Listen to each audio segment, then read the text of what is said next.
Film के शुरू में हम एक हकीम को देखते हैं जो जड़ी बूटियों की मदद से लोगों का इलाज करता है और इसके इलाज से बहुत सारे लोग ठीक भी हो जाते हैं। यहाँ तक कि वो लोगों को मुख्तलिफ जड़ी बूटियों के मुतालिक बताकर कहता है कि इससे तुम लोग अपना इलाज खुद भी कर सकते हो। जब हकीम ये सब बता रहा होता है तभी रोब नाम का बच्चा आकर इसकी बातों को बड़े गौर से सुनने लगता है। फिर रोब घर जाता है और इसके घर में इसकी मोम और बहन भाई रहते थे। रात के वक्त अचानक से रोब की मोम की तबीयत खराब हो जाती है। वो इनके दिल पर हाथ रखता है तो डर जाता है और जल्दी से भागकर उसी हकीम को बुलाने आ जाता है जिसकी बातें वो शाम को सुन रहा था। वो हकीम को जाकर अपनी मोम की हालत के बारे में बताता है। हकीम जल्दी से इसके साथ इसके घर आ जाता है लेकिन इसे दरवाजे पर ही बहुत सारे लोग रोक लेते हैं और इसे इलाज करने से मना करते हैं, जिससे रोब की मोम तड़पते हुए मर जाती है। हकीम रोब को बताता है कि इनकी कंडीशन देखकर ऐसा लग रहा था जैसे इनको अपेंडिक्स का पेन हो, लेकिन वो किस जगह पर होती है और किस तरह ऑपरेट करके इसे बाहर निकालना है उस जमाने में किसी को नहीं पता था। तभी गांव के लोग आकर इसके भाई और बहन को अपने साथ ले जाते हैं और इन्हें अपना गुलाम बना लेते हैं। रोब अब बिल्कुल तन्हा था। वो हकीम से कहता है कि मुझे आप अपने साथ ले जाओ, जिस पर हकीम रजामंद हो जाता है और इसे अपने साथ ले आता है। क्योंकि हकीम का भी कोई घर नहीं होता इसलिए वो मुख्तलिफ कस्बों में जाकर रहता और वहाँ के लोगों का जड़ी बूटियों की मदद से इलाज करता था। फिर ये दोनों मिलकर लोगों का इलाज करने लगते हैं। रोब अब बड़ा हो चुका था। वो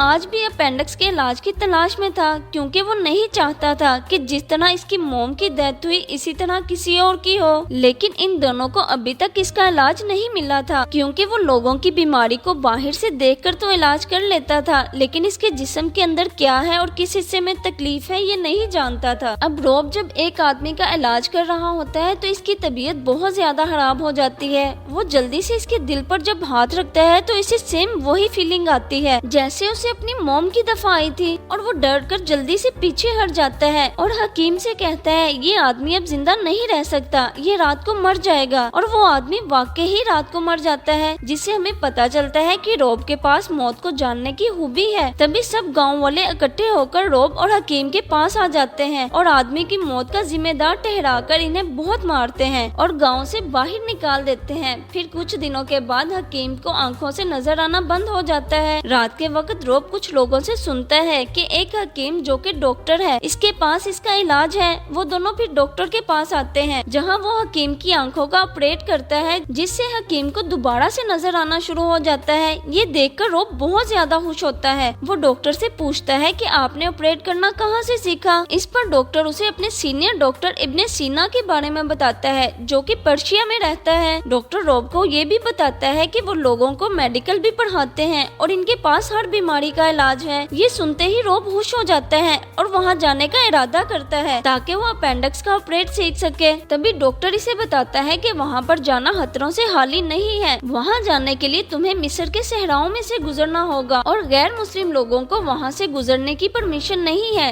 लेकिन वो जाने का इरादा कर चुका था। वो हकीम के साथ आता है और नीचे उतरकर इसका शुक्रिया अदा करके चला जाता है। रोब को अब बोट के जरिए मिस्र जाना था। उस बोट में और भी बहुत सारे हकीम थे। ये सब पर्शिया जा रहे थे। ये रोब को दुआ करने और उठने बैठने का तरीका बताते हैं। अब ये सब जब सहरा में से गुजर रहे होते हैं तो तभी एक बच्ची की तबीयत खराब हो जाती है। रोब इसका इलाज करता है जिससे वो ठीक हो जाती है। अब रोब और बड़ी लड़की की दोस्ती हो जाती है। वो इसे बताती है कि मुझे बेचने के लिए पर्शिया ले जाया जा रहा है। फिर ये दोनों एक दूसरे को पसंद करने लगते हैं। तभी रेत का तूफान आ जाता है जिससे सब लोग बिखर जाते हैं और बहुत से लोग मर भी जाते हैं। अब रोब आखिरकार इस शहर में आ जाता है जहां इब्ने सीना का हॉस्पिटल था। रोब अब जब बुरी हालत में वहां पर आता है तो कुछ लोग इसे देखकर मारने लगते हैं। तभी एक आदमी रोब को जब ऐसी कंडीशन में देखता है तो वो इसे अपने हॉस्पिटल ले आता है और वहाँ उसका इलाज करता है। रोब अपने पास खड़े आदमी से कहता है कि आपने कौन सी मेडिसिन मुझे दी है क्योंकि मुझे अपनी चोटों का थोड़ा सा भी एहसास नहीं हो रहा। और साथ ही रोब इसे ये भी बताता है कि मैं भी डॉक्टर बनना चाहता हूँ ताकि लोगों का इलाज कर सकूं। अब रोब को मेडिकल की क्लास में बुलाया जाता है जहाँ उसे पता चलता है कि कल ये जिससे बातें कर रहा था वो कोई और नहीं बल्कि इब्ने सीना था। इब्ने सीना इसे मेडिकल के बारे में बहुत सारी बातें बताते हैं। अब रोब के दो दोस्त भी बन चुके थे। अब जब ये बाहर आते हैं तो इसे अपने सामने वही सहरा वाली लड़की नजर आती है जो जिंदा थी और इसकी शादी पर्शिया के अमीर आदमी से हो रही थी। रोब के दोस्त को भी अब पता चल जाता है कि कि वो लड़की और रॉब दोनों एक दूसरे को पसंद करते हैं। तभी एक लड़की इसके पास अपना इलाज करवाने आती है। अब इब्ने सीना भी रॉब की मौत को देखने वाली हूबी को जान जाता है। तभी रॉब इन्हें अपनी मॉम की मौत के बारे में बताता है कि कैसे अपेंडिक्स की वजह से इनकी मौत हुई, इसलिए मैं लोगों का मुफ्त इलाज करना चाहता हूँ और मैं चाहता हूँ कि हम लोगों के जिस्म के अंदर एक्सपेरिमेंट करके जान सके कि इनके जिस्म में क्या क्या है। जिस पर इब्ने सीना कहता है कि इस्लाम में हमें इस बात की इजाजत नहीं है कि हम अपने मुसलमान बहन भाइयों के साथ चीर फाड़ करके इन पर जुल्म करें, इसलिए हम ऐसा नहीं कर सकते। पर्शिया में भी 3 तरह के लोग रहते थे, जिनमें मुसलमानों के राजा का ग्रुप था जो लोगों को गैर मुस्लिमों के साथ भी इत्तेफाक और मोहब्बत के साथ रहने का दर्ज देता था और साथ ही साथ वो मेडिकल और साइंस और टेक्नोलॉजी को भी मानता था। दूसरे ग्रुप में पर्शिया के लोग थे और तीसरे ग्रुप में वो लोग होते हैं जो दूसरे ममालिक से आते हैं। मगर दूसरे और तीसरे ग्रुप के मुसलमानों को राजा का ऐसा बिहेव बिल्कुल भी अच्छा नहीं लगता था। फिर एक दिन तीसरे ग्रुप के लोग एक ऐसे शख्स को इनके शहर में भेज देते हैं जिसे बहुत खतरनाक बीमारी थी। वो आहिस्ता आहिस्ता पूरे शहर में फैल जाती है, जिसकी वजह से बहुत से लोग इस शहर से चले जाते हैं, जिसमें इस लड़की का शौहर भी होता है जिसे रॉब पसंद करता था। वो इसे अकेला छोड़कर चला जाता है क्योंकि इसको भी बीमारी लग जाती है। तभी रॉब आकर इसे अपने साथ हॉस्पिटल ले जाता है। अब इब्ने सीना के सभी स्टूडेंट बीमार लोगों को ठीक करने में लग जाते हैं। बीमार लोगों के जिस्म पर काले रंग के निशान होते हैं। रॉब इब्ने सीना से कहता है हम सर्जरी करके इनके काले निशानों को निकाल सकते हैं, लेकिन वहाँ पर इस चीज की इजाजत नहीं थी, इसलिए रॉब कुछ नहीं कर पाता।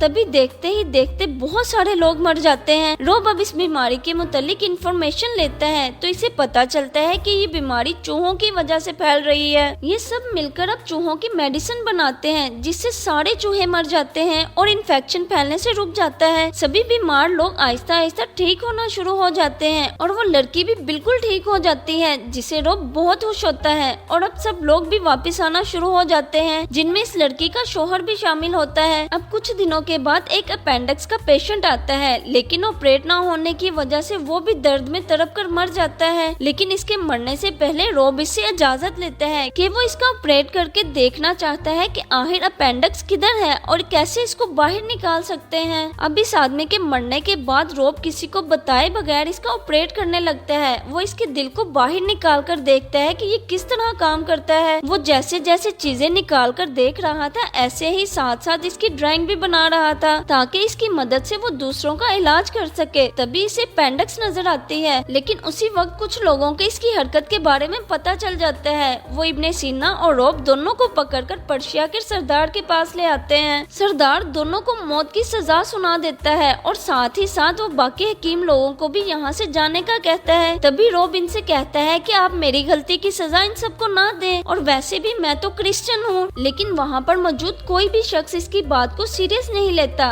दूसरी तरफ लड़की के शौहर को पता चल जाता है कि लड़की और रॉब दोनों एक दूसरे को पसंद करते हैं, इसलिए वो एक घड़ा खोदता है और इसमें अपनी बीवी को कैद कर देता है। तभी मुसलमानों के राजा को अपेंडिक्स की पेन शुरू हो जाती है। वो इब्ने सीना और रॉब को पर्शिया के लीडर से आजाद करवाता है और इन्हें अपने पास बुलवाकर अपना ऑपरेट करने का कहता है, जिस पर रॉब खौफज़दा हो जाता है क्योंकि इसके सामने जिंदा इंसान था जिसकी इसे सर्जरी करनी थी। तभी रॉब राजा के सामने एक शर्त रखता है कि मैं आपका ऑपरेट करूंगा, लेकिन बदले में उस लड़की को आजाद कर दिया जाए। राजा इसकी बात मान लेता है और अपने साथियों को लड़की आजाद करने के लिए भेज देता है। फिर इब्ने सीना, रॉब और रॉब का दोस्त तीनों मिलकर राजा की सर्जरी करने लगते हैं और आखिरकार ये तीनों मिलकर अपेंडिक्स का ऑपरेट करने में कामयाब हो जाते हैं। रॉब जब ऑपरेट कर लेता है तो बहुत खुश और मुतमिन होता है कि आखिरकार इसने अपना मकसद पूरा कर लिया। अब राजा और रॉब की दोस्ती हो जाती है। फिर इब्ने सीना रॉब को अपनी मेडिकल बुक देते हैं और साथ ही से डॉक्टर का नाम भी दे देते हैं। अब रॉब और लड़की दोनों मिलकर वापस अपने शहर में आ जाते हैं और शादी कर लेते हैं। अब रॉब यहाँ पर एक हॉस्पिटल भी बनवाता है। फिर कुछ सालों के बाद वही हकीम दोबारा से इस शहर में आता है जिसके साथ रॉब स्टार्टिंग में रहता था। इसे पता चलता है कि रॉब ने अपना हॉस्पिटल बना लिया है, जिससे हकीम बहुत खुश होता है और इसी के साथ फिल्म खत्म हो जाती है। Please subscribe and like my channel.